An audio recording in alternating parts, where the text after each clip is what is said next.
Hey, welcome back to the Disney Plus Everyday Challenge, and today we have LEGO Star Wars Rebuild the Galaxy. What does that mean? Well, it means we've got another Star Wars-based LEGO story. Yes, it's usually for kids.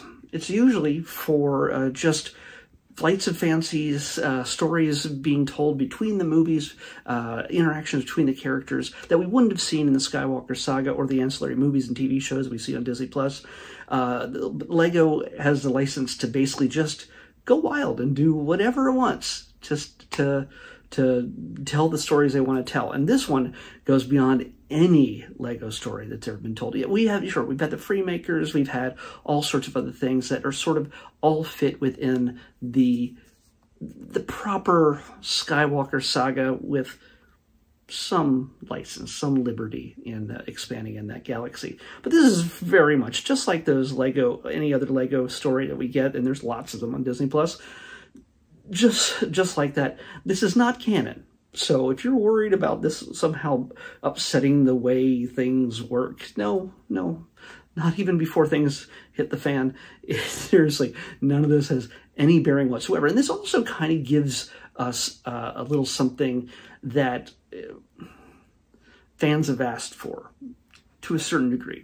Some of the fans who are, let's say, love Star Wars so much they hate it, and they wish it was done a different way, and they could just cancel all those films that they don't like and remake them with somebody else in charge and in a way that pleases them, is in every one of their individual billions of different opinions on everything. I know some agree on how things should be in certain ways that have nothing to do with the way the films turned out in the prequel, sequel, or original trilogies.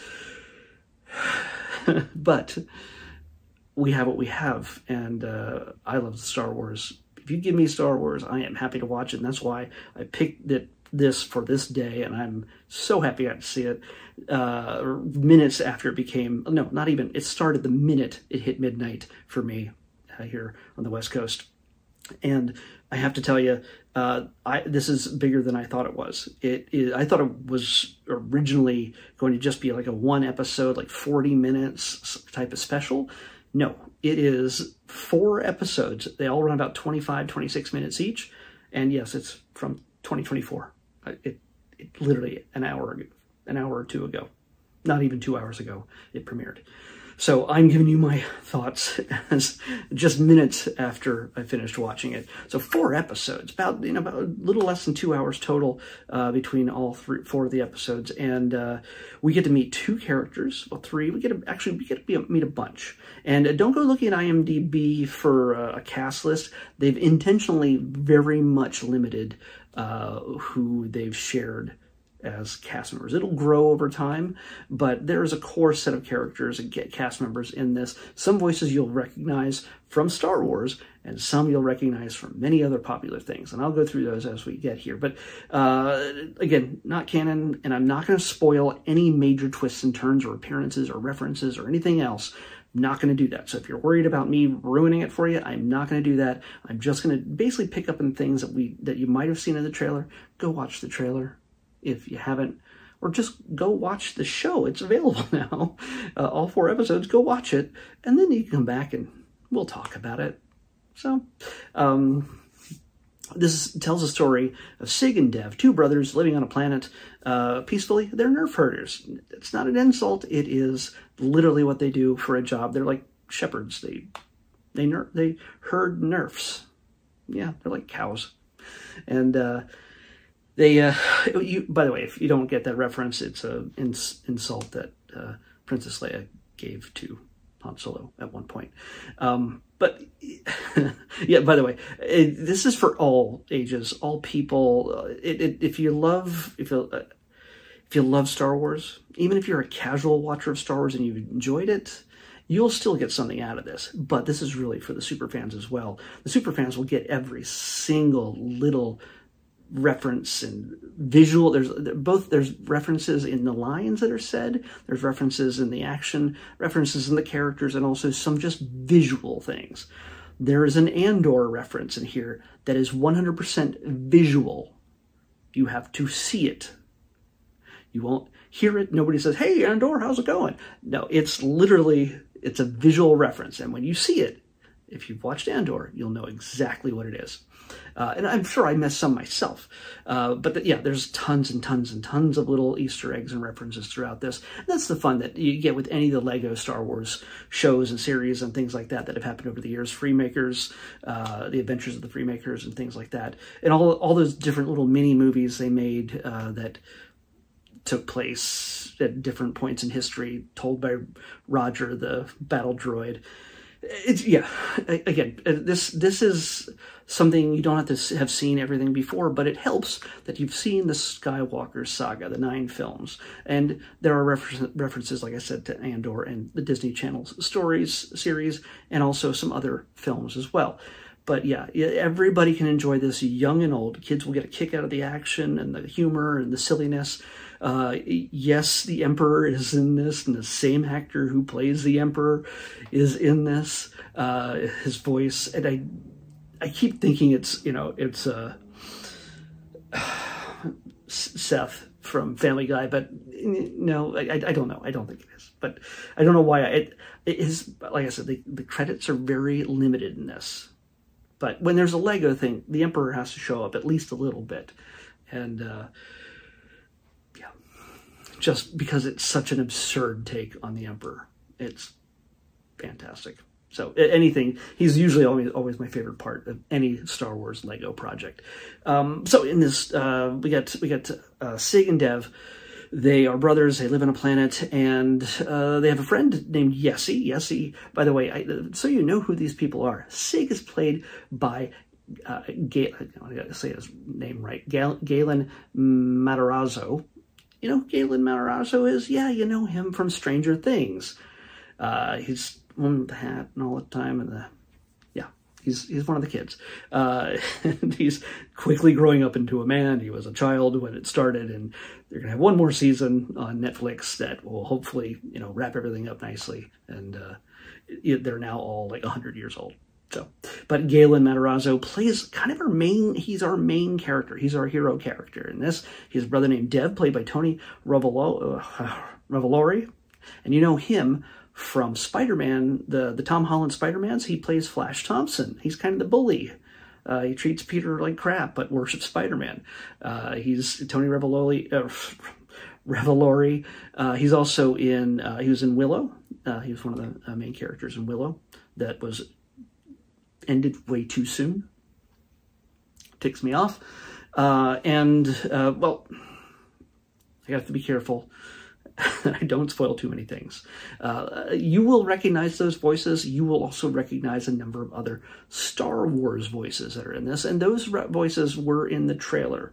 If you can think of people who, one actor in particular, who does a lot of voiceover work from Star Wars, yes, he's in this. So, then, of course, I feel like I said this earlier, but I don't know if I did. This is the kind of thing that fans who have problems with Star Wars, and they wish there was like a alternate reality type of Star Wars that they could all enjoy. What if they did a what if, like Marvel does?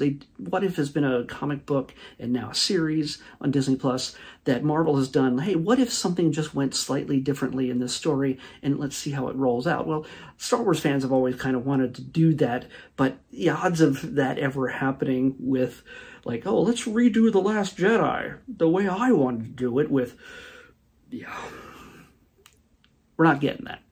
And we're not getting a non-Kathleen Kennedy version of the sequel trilogy. I'm sorry, that's just not happening. Stop asking for it. Stop making up dumb rumors. It's not happening. But what you get in this is an alternate reality, but it's absolutely absurd. It is meant to be absurd, and it's meant to be funny. It's meant to be, also in a way, it's a little bit devastating. But in this, you kind of get to, you get surprises around every corner because of this. Good guys are bad guys are good. Ships are all different looking. Planets are all different looking. There's all sorts of different changes, and it's just things that are very different throughout this. Mostly everybody shows up in this. mostly every character you can think of for the most part shows up in this. Some that you'll be very surprised. And the big reveal that was in the trailer, I'm going to say this out loud, so if you're worried about me spoiling anything, the thing that became a meme for so long, or a kind of, it was an absurd suggestion that the person behind it all was Jar Jar, and he was Darth Jar Jar. Yeah, no, it wasn't, but Darth Jar Jar is in this. So, yes, it's absolutely silly. It's absolutely absurd. Ahmed Best does play Jar Jar. The original actor who plays him is in this. So, that's, if you didn't figure that out from watching it, it's not a story spoiler, so I'm not so worried about that. But it's fantastic that he gets to reprise the role in a much more menacing way. Those lines that he said in the original, in the prequel trilogy, well, guess what? They sound a whole lot different. Sound a whole lot evil in different circumstances. So yeah, there's that. There's all these things, but the main little hook in the story is that Sig displays a little bit of Jedi powers, or at least he's a builder, as we've seen in other stories like the Freemaker stories. People with a penchant for being able to build and rebuild things is sort of like the Force. And we've seen that in the Lego movies and things like that as well. But he's a little Force sensitive, and this is interesting. It's something that he's really not really understood yet, but he ends up finding a Jedi temple, possibly. And inside it is a glowing brick. And of course, when you find a glowing brick, it's not important, I'm sure. You just can pick it up and take it home if you want. Well, what happens as displayed, again, I'm referencing the trailer, I'm not spoiling anything. The galaxy is remade with his touch. With touching that brick, everything is remade. And that's why you get these alternate versions of characters and ships and planets and the galaxy itself. Everything is changed. And the only things that aren't changed are the two people that are in the temple at the time. Sig, and a cloaked, mysterious man we come to know as Jedi Bob. That is the least Jedi name ever. So, Jedi Doug. No. But Jedi Bob, played by Bobby Moynihan from Saturday Night Live, Mr. Mayor. He's done so many comedy things all over the place over the last few years. I'm going to brag about this little thing right here. He's actually been buying stuff from me online. We don't know each other, but I've sold a few X-Men things to him. Yeah. And some, so he's bought like a few of these things off of me. And I've said, yeah, I know who you are, but I have not gotten like weird about it. I'm not like, oh, can I have your autograph? I know where he lives now. Okay. But I'm not going there. So Bobby, if you're watching this, it's me. And I'm not coming to your house. You're never going to see me. This is the only way you're going to see me, unless you're like, hey, come on over to my place and check out my X-Men collection. That's it. Anyway, we did talk. I did say that how happy I was that he got the Jedi Bob job, which it's great because his name is Bobby, and had to have a Lego set of his own with a Jedi Starfighter and everything else. That's kind of great. So anyway, the only people who know that the world has changed are Sig and Jedi Bob. And so we get to navigate this world as everything's been changed around them. Sig not even understanding why or that the world has even changed. Everything is different. His brother is different. His friend, Yessie, different. Everything is different. The stories he's told over and over and over again no longer exist. They never happened. So, what happens? Well, there's an adventure. It's a call to action. It's a moment where he has to step up and be the hero he never expected to be. To change, he needs to go on this quest to change everything back. Can he? Does he? Who will stop him? And who will help him? And that, along the way, is what makes up this entire story. And I'm going to tell you this right now, there's more story to come after this. It's self-contained, 4-episode thing, but it teases many things to come. That it teases potential things to come. If this is popular enough, if people don't scream at it long enough that Disney cancels it. So, yeah, as Star Wars fans often do, let's scream at Disney or Lucasfilm until they cancel the thing that they gave us. So, I say, check this out. It is absolute fun. It's the kind of thing I can watch probably over and over again and see lots of new things each time. There's so much detail in this. And it encourages the world of Lego as anything. As most of these Lego things do, it's not just, hey, here's a Star Wars thing, but rendered in blocks and bricks. It's not the point of it. It's the ability to use your imagination to rebuild things, to remake things. You don't have to necessarily, you have the parts for an X-Wing fighter or a Star Destroyer or the Millennium Falcon. You have the ability to build those things, but what if you build them not with the instructions? Maybe you put the X-Wing wings on a TIE fighter instead, a TIE fighter hull. What if you do that instead? The pod. You get an X-TIE fighter? I don't know. But you get those things, you get things that are different. It encourages, yeah, you know what? It's a great accomplishment to be able to build the set that you bought at the Lego store or Target or wherever it is. But you also have the satisfaction with the imagination to build whatever you like. And that is a selling point. That's what makes Lego the greatest toy of all time. That's my humble opinion. And I've had more Star Wars figures than I've had Lego sets in my life.